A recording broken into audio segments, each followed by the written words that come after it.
Assalamualaikum dan salam sejahtera kepada penilai bagi pembentangan projek tahun akhir saya yang bertajuk Pembangunan Alat Bantu Mengajar Smart Light menggunakan magnet code bagi topik reka bentuk elektronik dalam mata pelajaran reka bentuk dan teknologi. Pengenalan bagi projek tahun akhir saya adalah saya telah menjalankan kajian yang berkaitan dengan pembangunan alat bantu mengajar Smart Light menggunakan magnet code bagi topik reka bentuk elektronik dalam mata pelajaran reka bentuk dan teknologi.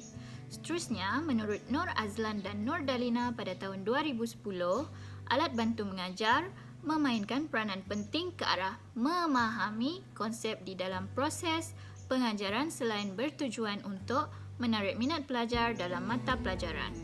Penyataan masalah bagi kajian saya adalah yang pertama, guru hendaklah mempunyai perancangan untuk proses pengajaran dan pembelajaran yang sistematik di mana menurut Booth pada tahun 2006, perancangan pengajaran dapat membantu guru menyediakan bahan mengajar dan memperuntukkan masa yang sesuai mengikut aktiviti yang dijalankan.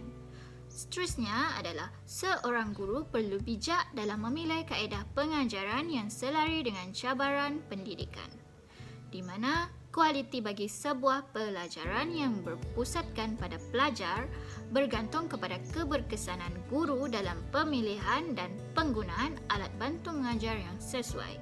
Untuk objektif kajian saya adalah yang pertama, menghasilkan alat bantu mengajar Smart Light untuk topik reka bentuk dan elektronik bagi mata pelajaran reka bentuk dan teknologi. Yang kedua adalah membantu guru dalam proses pengajaran dan memudahkan pelajar untuk memahami topik reka bentuk elektronik yang dipelajari.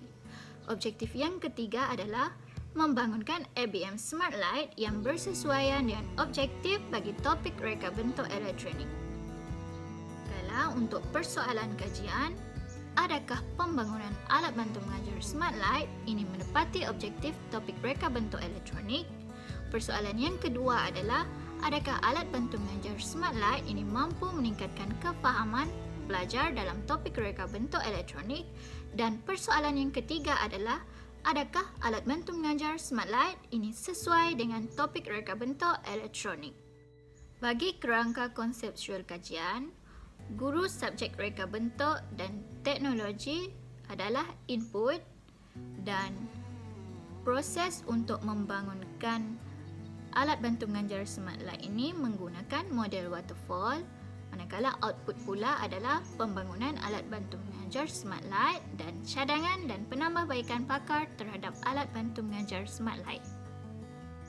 Manakala bagi kajian literatur pula adalah menurut Kamarudin pada tahun 1990, alat bantu mengajar merupakan segala kelengkapan yang digunakan oleh guru untuk membantu dalam menyampaikan sesuatu pelajaran di dalam bilik darjah.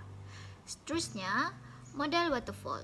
Model waterfall ini awalnya diasaskan oleh Winston Walker Royce pada tahun 1970 dan Azman et al. Pada tahun 2014 telah menyatakan penggunaan alat bantu mengajar dapat membantu guru teknikal menerangkan sesuatu perkara dan konsep isi kandungan pembelajaran dengan lebih tepat berbanding penerangan secara lisan.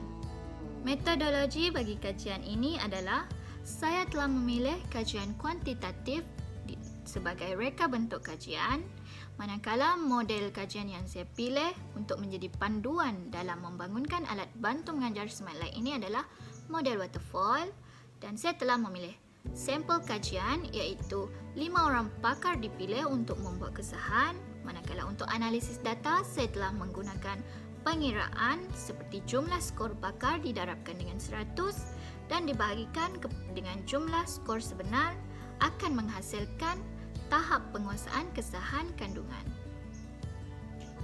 Analisis dan instrumen kajian.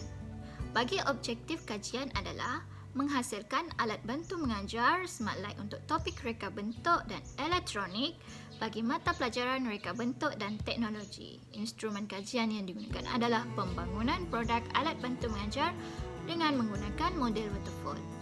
Untuk persoalan kajian, adakah alat bantu mengajar Smart Light ini sesuai dengan topik reka bentuk elektronik? Jadi instrumen kajian yang saya guna adalah dengan mengedarkan borang soal selidik kesahan reka bentuk produk kepada pakar dan analisis kajian untuk pengiraan nilai peratusan bagi kesahan reka bentuk produk. Seterusnya adalah analisis data demografi responden. Terdapat 5 orang pakar yang telah dipilih dan semuanya adalah perempuan. Seterusnya, pengalaman bekerja. Terdapat 4 orang guru yang mempunyai pengalaman bekerja selama 1 sehingga 5 tahun, manakala seorang guru mempunyai pengalaman bekerja selama lebih daripada 10 tahun.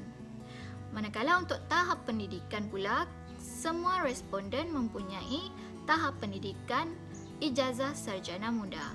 Kemudian bagi pekerjaan responden pula adalah semua responden bekerja sebagai guru. Manakala untuk subjek yang diajar pula, terdapat 2 orang guru yang mengajar reka bentuk dan teknologi, manakala terdapat 3 orang guru yang mempunyai subjek lain yang diajar selain daripada reka bentuk dan teknologi, iaitu geografi, bahasa Melayu dan pendidikan Islam. Analisis kekerapan peratusan MIN terhadap elemen-elemen pada alat bantu mengajar, keseluruhan responden telah bersetuju dengan elemen-elemen pada alat bantu mengajar SmartLight menempati elemen bagi sebuah alat bantu mengajar. Pada bahagian analisis kekerapan peratusan dan MIN terhadap ciri-ciri yang perlu ada pada alat bantu mengajar, kesemuaan responden telah mempersetujuinya.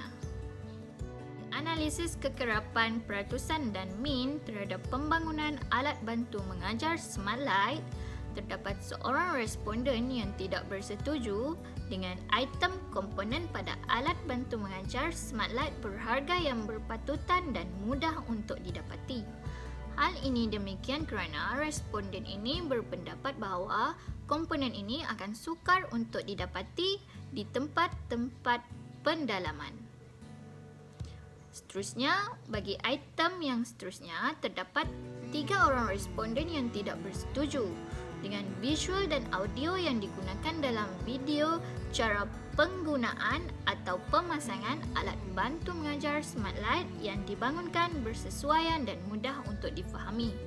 Hal ini kerana penerangan pada bahagian video ini tidak begitu jelas kerana kualiti video yang kurang memuaskan.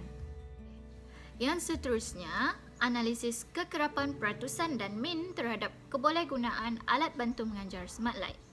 Terdapat seorang responden yang tidak bersetuju dengan item pembangunan alat bantu mengajar SmartLight dapat meningkatkan penglibatan pelajar dalam proses pembelajaran.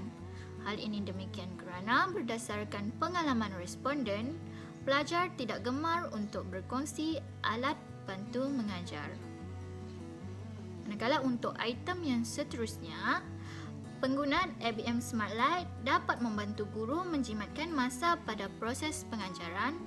Terdapat seorang responden yang tidak bersetuju dengan item ini kerana untuk menjimatkan masa sesuatu proses pengajaran itu bergantung kepada kebolehan murid untuk memahami penerangan yang diberikan oleh seorang guru. Di sini merupakan penyambungan litar SmartLight yang telah berjaya dihasilkan dan pengatur caraan litar yang telah dimuat naik ke dalam aplikasi MagnetCode. Hasil daripada perbincangan pakar, terdapat beberapa kelebihan daripada alat bantu mengajar SmartLight, iaitu yang pertama, mesra pengguna. Seterusnya, meningkatkan penglibatan pelajar untuk menyertai proses pengajaran dan pembelajaran, dan yang terakhir, menarik dan sangat sesuai untuk digunakan dalam pembelajaran topik reka bentuk elektronik. Dapat penambahbaikan yang telah dicadangkan oleh pakar, iaitu jadikan alat bantu mengajar SmartLight seperti lampu tidur dan lampu meja agar dapat dipasarkan. Dan yang kedua adalah hasilkan alat bantu mengajar SmartLight yang boleh digunakan untuk kelas yang mempunyai pelajar yang ramai, iaitu sesuai untuk digunakan bilik darjah yang berskala ramai. Kesimpulan bagi Kajian ini adalah alat bantu mengajar yang dihasilkan dapat membantu guru dan pelajar dalam topik reka bentuk dan elektronik. Maka dengan wujudnya alat bantu mengajar SmartLite dapat menyelesaikan masalah yang dihadapi oleh guru dan pelajar sewaktu proses pengajaran dijalankan. Sekian, terima kasih.